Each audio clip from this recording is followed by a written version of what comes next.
All right. We'll wait just a few more moments to let people gather.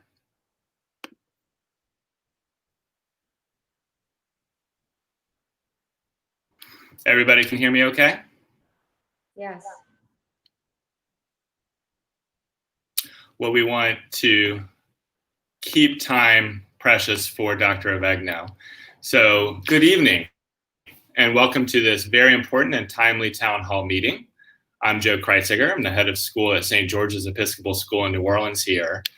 And with me and you this evening are the 14 other heads or assistant heads of schools who represent and constitute the Louisiana members of the Independent Schools Association of the Southwest. Our names, as the slide is about to indicate, and titles are provided here on the presentation for you.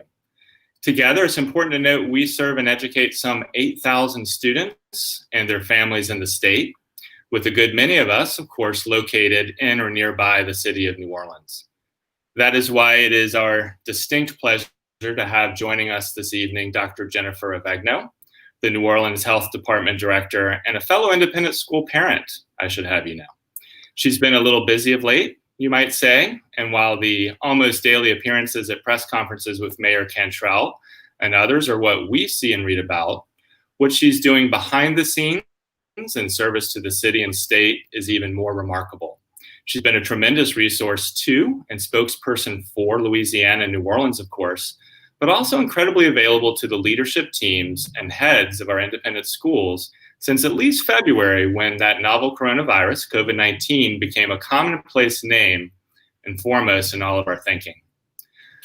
The purpose of this gathering, then, is to first reaffirm the letter shared recently with all of you, perhaps even attached to the email with the link that brought you here, before passing things over to Dr. Avegno, who will provide us her expertise and perspective on where things stand with COVID-19 and schools reopening. After her remarks, Dr. Avegno will then address questions that you have asked directly of your respective head of school, or that you have presented through the Google form link that can still be found in the YouTube live description. We were able to share many of these with Dr. Avegno ahead of time and have attempted to gather representative questions into distinct clusters and categories of inquiry. We're going to get to as many of them as possible, and we'll be safeguards of that time. One more note, though, we know that you can ask questions of your respective heads of each of us. And so we are available to you, and we've kept the questions specific to us for later, but Dr. Avegno, we're going to keep her time precious and really focus on where she can lend us her expertise. And we want to take full advantage of the hour she has with us. Now, let me just highlight a few aspects of the letter and shared policies of all the Louisiana ISAS schools. Working together, first and foremost, has been the hallmark of the numerous meetings and discussions among all of our schools. And I can speak for all of us, I think, when I say I cannot imagine planning and the implementation underway and that will continue to preoccupy our time and how we've shared ideas and resources with one another. The goal remains to safely welcome you, our families, and our students back to our campuses this fall and to proceed with a rewarding school year. So each Louisiana ISAS school will be implementing similar protocols to provide safe campuses in response to COVID-19. That includes, as the bullet points in the letter indicate, limited access to campus building for those not students, faculty, or staff, health screening and symptom monitoring procedures for those who are coming to campus, face covering protocols, social distancing and grouping students into cohorts where practicable to contain the exposure, and then policies of quarantining for those diagnosed with COVID-19, as well as those who have been deemed exposed to such individuals. As this pandemic has taught us the hard way, we also know that school policies must be flexible and nimble in responding to new information and guidance, and that the policies have to be practical, feasible, and appropriate for each child and adolescent's developmental stage. In other words, considerations by age and division for each child is a priority.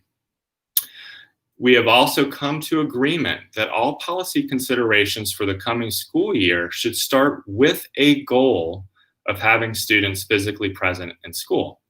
That is the goal come August. As educators, we know this is how children learn and socialize best, even if we have to plan for and possibly enact other scenarios presented to us by the pandemic. And finally, and this is very important for this town hall, as Dr. Avegno will share with us shortly from her perspective and gain wisdom, we cannot emphasize enough how everyone's actions affect the entire community. Thus, it is the shared responsibility of ISAS schools and their constituents to lead by example, to embrace accountability and implement best practice guidelines for the welfare of our students in our state. It requires institutional but also personal attention and sacrifice for the good of all. So public mask wearing, conscientious social distancing, and the limiting of group interaction are necessary steps outside of school to control the spread of COVID-19 and increase the chances that we can continue to offer the meaningful in-person educational experiences that we're known for as schools. So on that note, let me turn things over now to Dr. Avegno.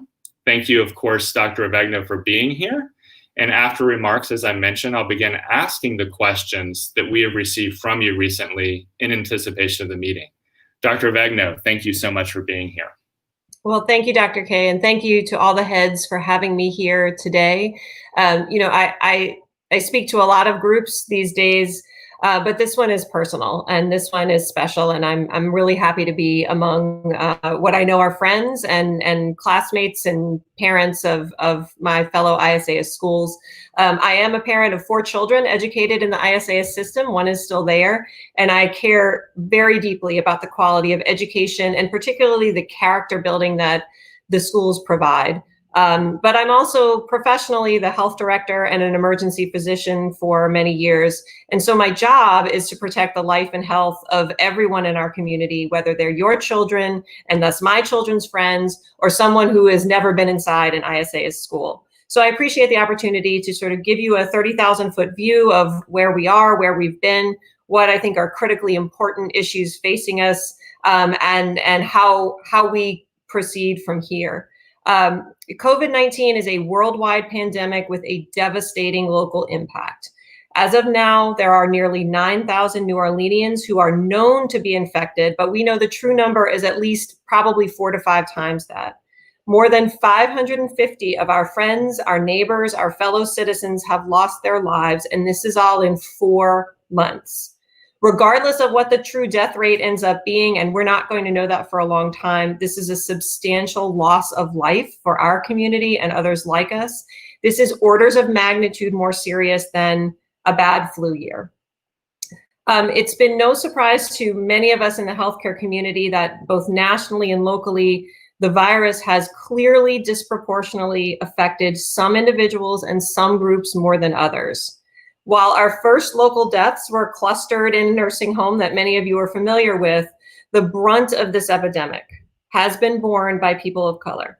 And in fact, 75% of our deaths in New Orleans have been of Black residents, which is far above their representation in the population. Ochsner published just recently a few very well done studies confirming that our Black residents are more likely to be hospitalized and were nearly twice as likely as others to have contracted the virus as of the middle of May. So they bore the brunt of the epidemic early and persistently.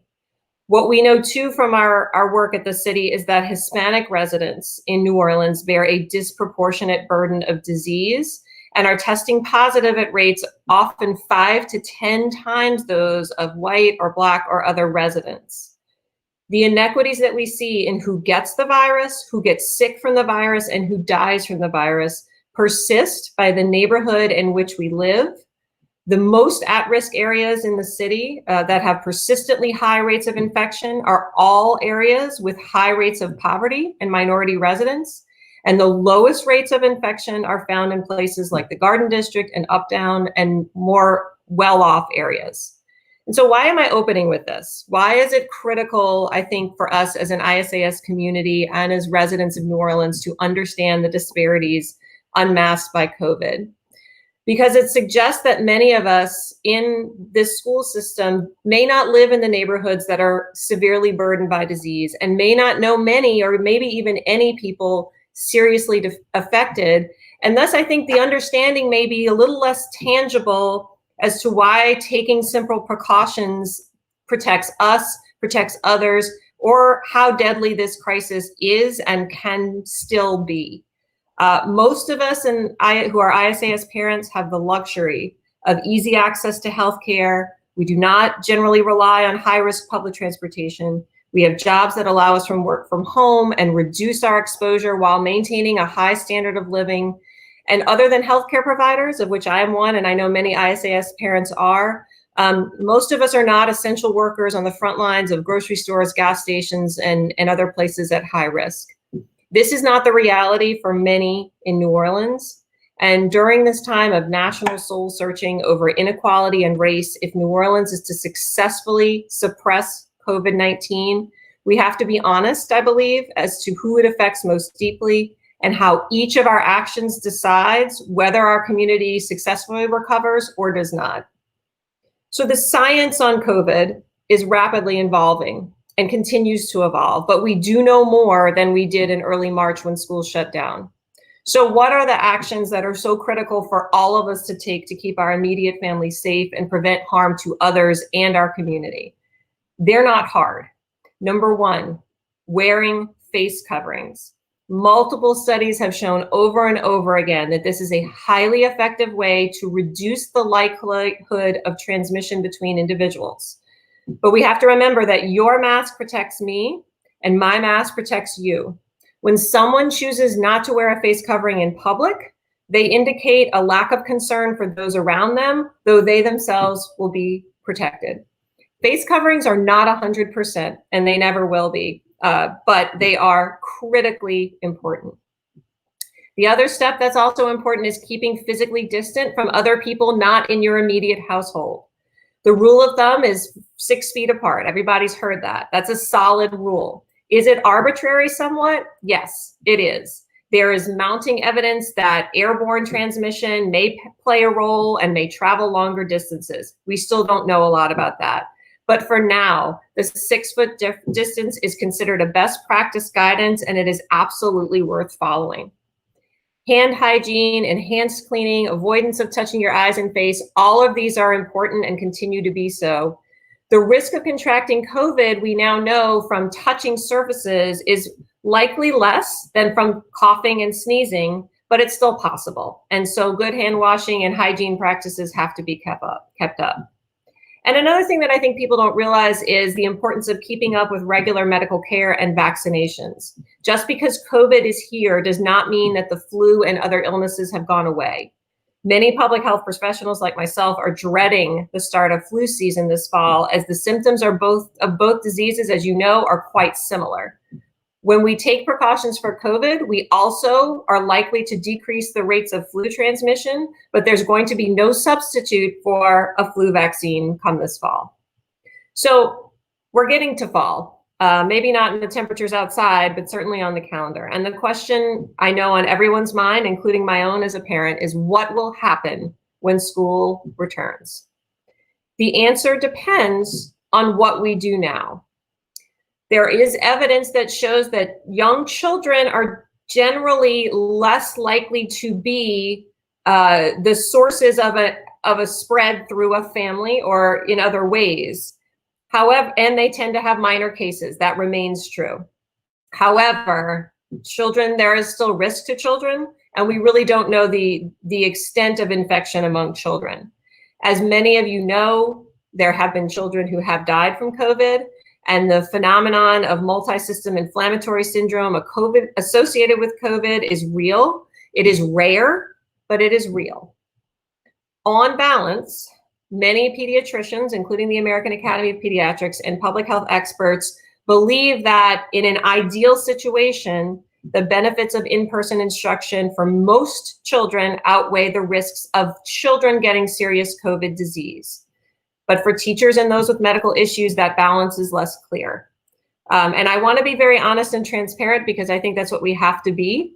No other country has reopened schools with the level of community transmission that today is happening in America. It was a different story a few weeks ago, but things change rapidly.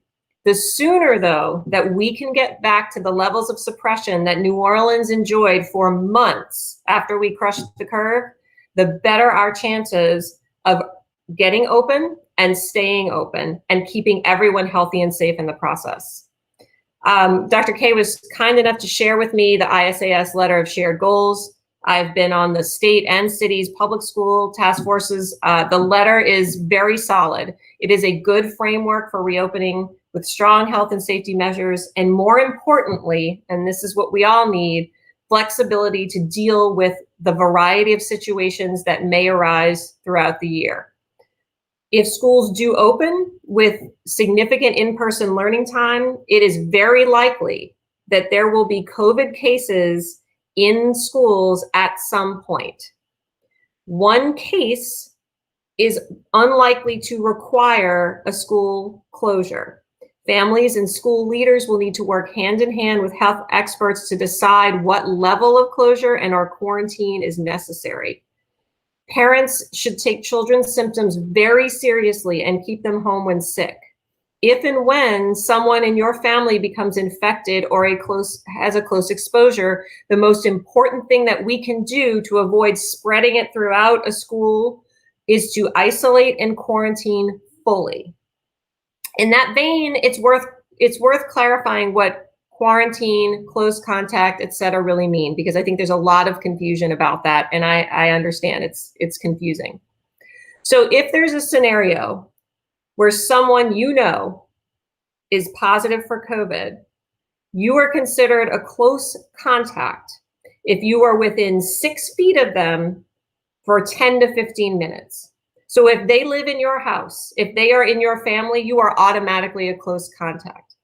If you rode next to them in a car without a mask on, if you had dinner at a restaurant with them, if you took an exercise class next to them, all of these would be close contacts.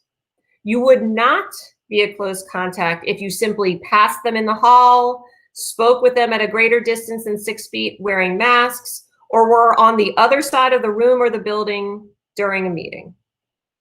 When you are a close contact, however, you must quarantine for 14 days. Quarantine means you do not leave your house. It doesn't matter if on day 3 or 7 or 10 or 13, you get a negative COVID test. The CDC recommendations is that if you are a close contact of a known positive COVID case, you still must quarantine. And the science behind that is because the virus can take that long to show up in a test, but you may still have it and be infectious to others. I think that many of you are probably aware and familiar with various clusters from parties, gyms, etc., that spread very quickly because people did not take their exposure seriously and stay home for 14 days. So that brings us to testing.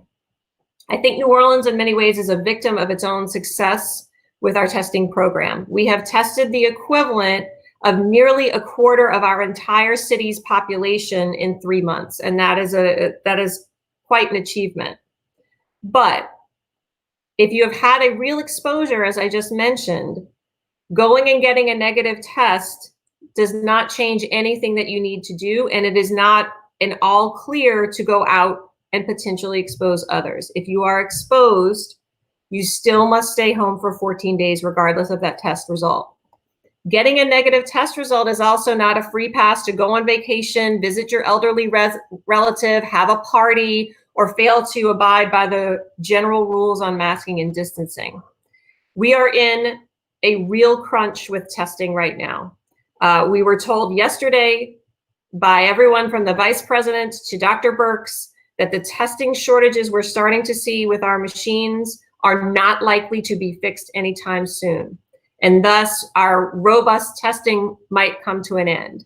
No one should rely on test availability to engage in behavior that would put them in harm's way.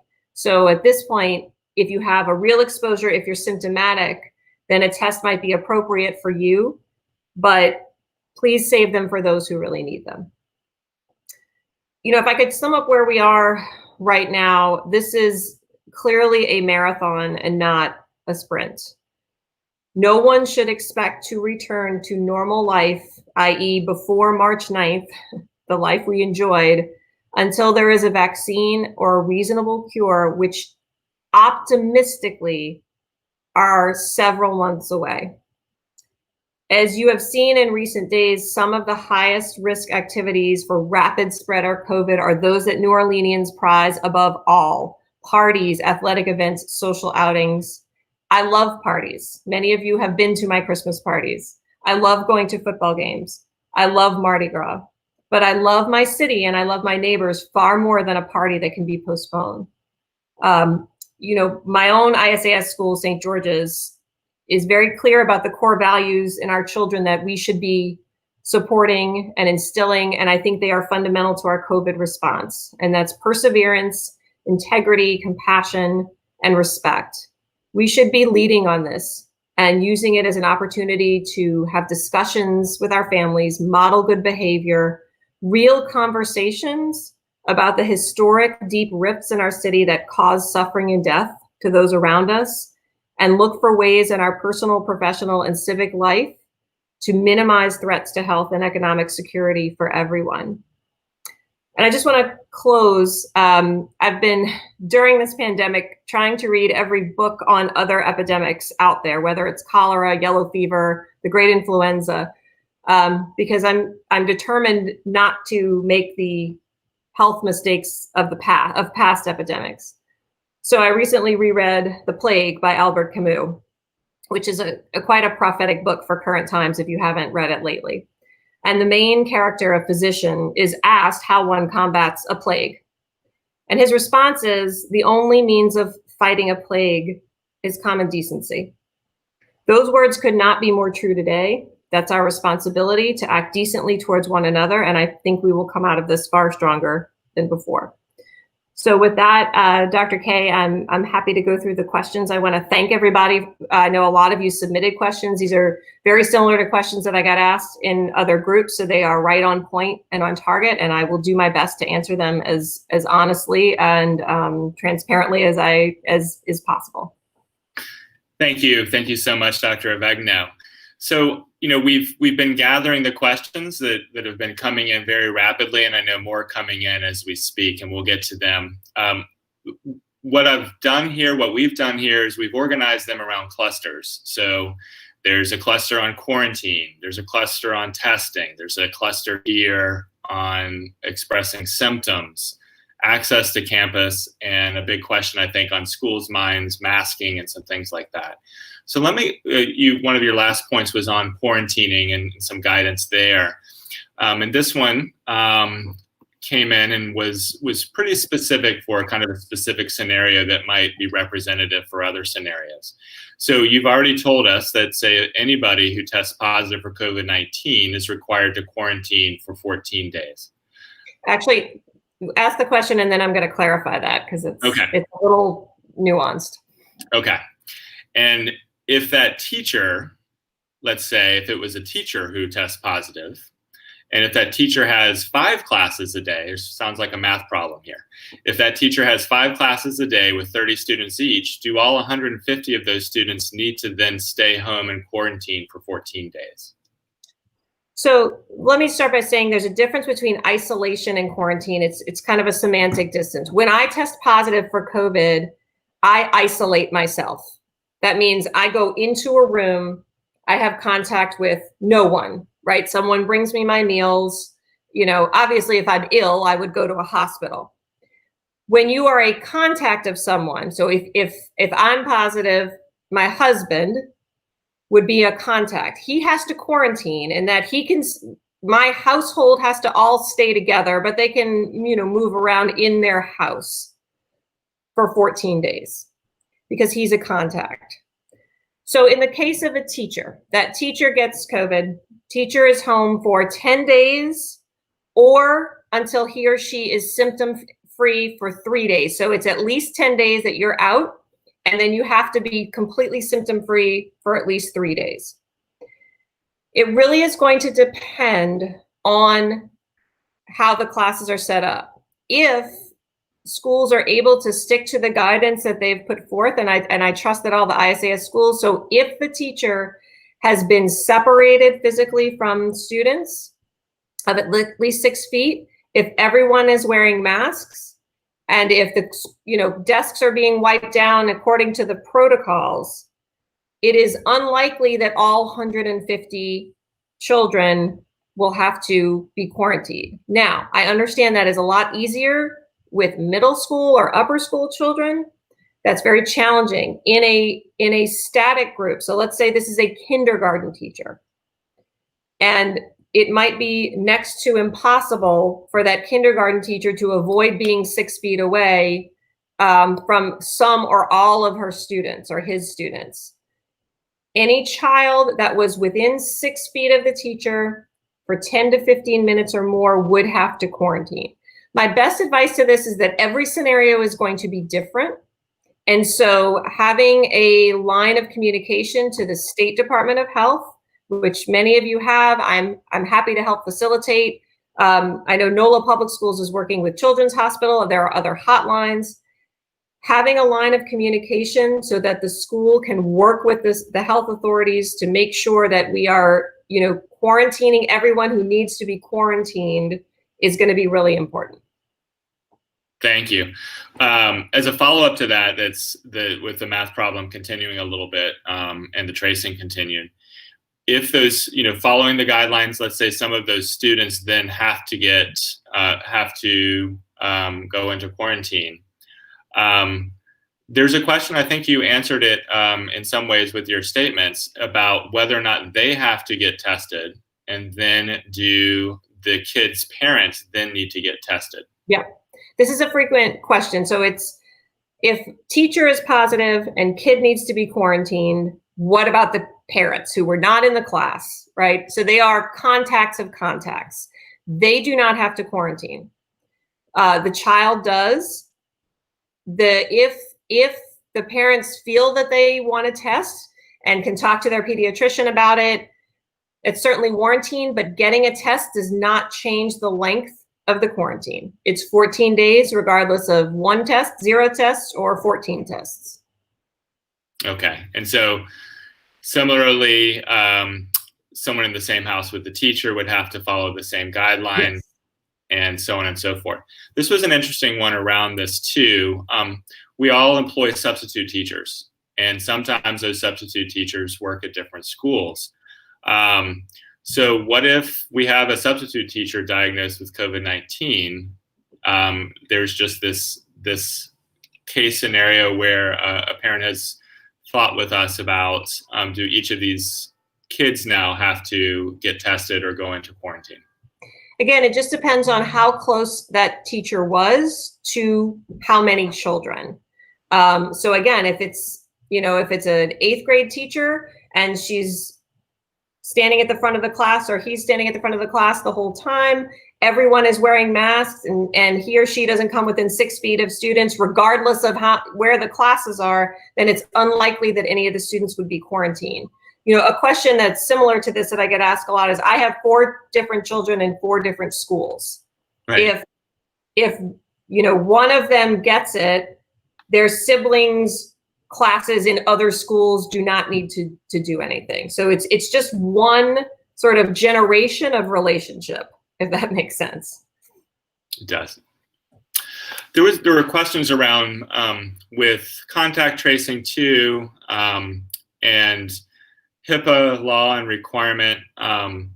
What limits are there on parents or families being notified was a question that came from some parents. Yeah, well, this is something that is actually probably familiar. Having been the cause of and recipient of several lice letters and a chickenpox letter myself, this is something that schools do on a regular basis. And this is the conversation I had with NOLA Public Schools today, is that it's very likely that a parent will notify a school that their child has had COVID before the contact tracers call that parent and then try to work through who might have been exposed.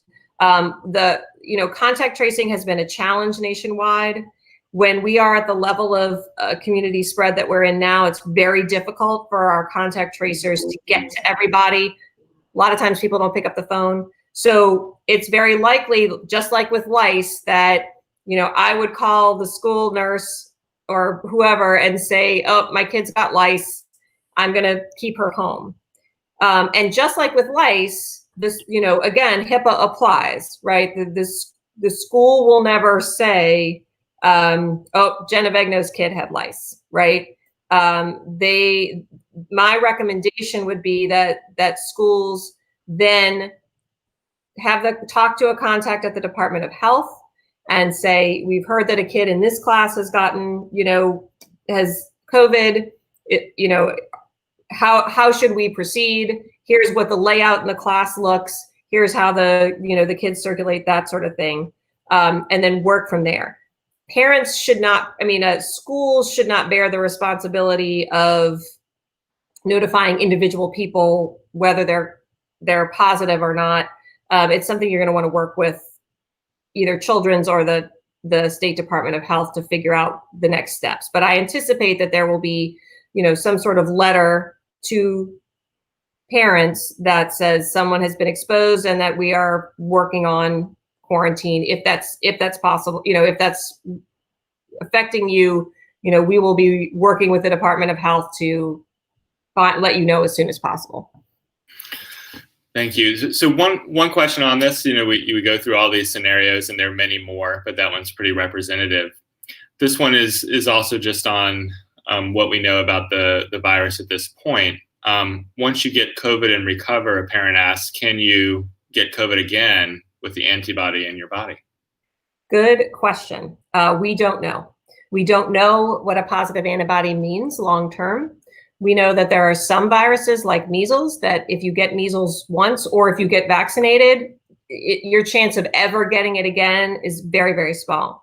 We know that other viruses that cause the common cold, you can get, and then you can get them again. We hope that having a COVID infection confers some degree of immunity, but I just don't think we're far enough into this to really know. You mentioned testing in your opening remarks too, and had some caution for us there. Should schools be testing or requiring testing? No, I don't think that they should. That's not CDC recommendations. That's not, any of the public health expert recommendations. And there's a lot of reasons for that. And right now, given our testing shortages, and these are nationwide testing shortages, this is not just New Orleans. It's really not something we should be doing or investing resources in. And again, one negative COVID test doesn't necessarily mean anything. It doesn't mean you're not going to test positive 2 days from now. It's helpful if you have symptoms to say, yes, this is COVID versus this is the flu, this is strep throat, etc. We do a lot of testing of asymptomatic individuals in the community because it really helps us understand the level of viral burden in the community. But it's really not practical or recommended to test all kids before they go back to school or even on a regular basis while they're in the school. So there are plans, this was a follow-up question to that one, with our children returning to school in the fall, or at least that being the goal, is there a plan by the city to increase testing for those under the age of 18? There's a plan to increase testing of everyone. What I would do if I had more testing capacity, which I don't, would probably be to prioritize testing of teachers and staff, because they are the ones that are at far higher risk, just given age and the fact that, more teachers likely have things like hypertension, diabetes, higher risk conditions than children do. So if I had robust testing capacity, I would have loved to have devised some sort of testing program for teachers. It's still a dream, but right now that's not possible anywhere in the United States. Okay.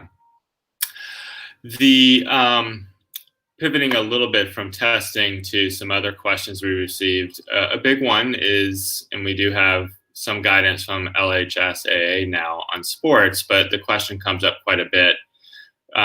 Could you just share your perspective on sports given the current nature of the pandemic, contact and non-contact? Yeah, this is a really hard one for me because my Saturdays in the fall and Sundays are football. watching football. It's very clear, though, that contact sports, and there's an official list of what a contact sport is, but I'll just hit the big ones: football, basketball, soccer. They have high risk of spread from player to player in crowded locker rooms, etc. And so they're just not safe right now.